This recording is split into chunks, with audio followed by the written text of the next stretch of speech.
Engine start. கிளச்சை அழுத்திட்டு first gear போட்டுட்டேன். அப்படியே கிளச்சை வந்து ரிலீஸ் பண்ணுறேன். ஆக்சிலேட்டரை வந்து கொடுக்குறேன். ஆக்சிலேட்டர் அதிகமாக கொடுத்து ஆர்பிஎம் ஏற்றுறேன். இப்போ கிளச்சில் வந்து ஃபுல்லாக காலை எடுத்துட்டேன். இப்போ என்ன நடக்கும் அப்படின்னா வீல் வந்து சுற்றிக்கிட்டு இருக்கும். அதே சமயத்தில் இடது காலை வச்சு அப்படியே வந்து பிரேக்கை வந்து அப்ளை பண்ணுறேன்.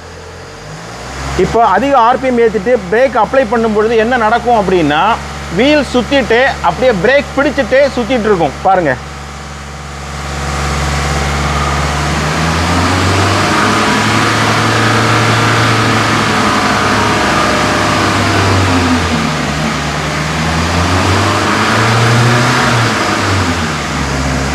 இப்படியே ஒரு 3-4 மினிட்ஸ் வந்து பண்ண போகிறோம்.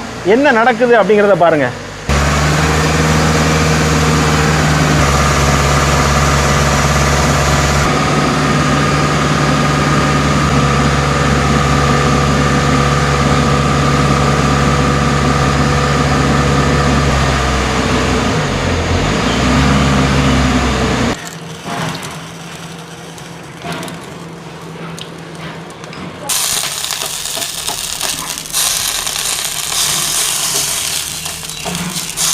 ஸோ நீங்கள் எந்த ஒரு வாகனம் ஓட்டுவதாக இருந்தாலும் சரி, தேவையில்லாமல் பிரேக் அப்ளை பண்ணிகிட்டே போயிட்டே இருக்கக்கூடாது.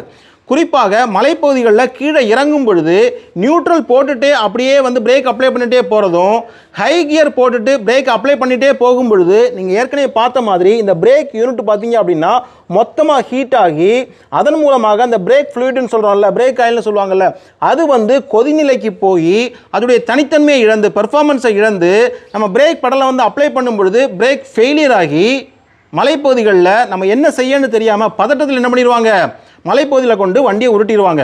உள்ளே இருக்கக்கூடிய பேசஞ்சர்ஸுக்கு வந்து உயிருக்கு ஆபத்து ஏற்பட்டு விடுகிறது.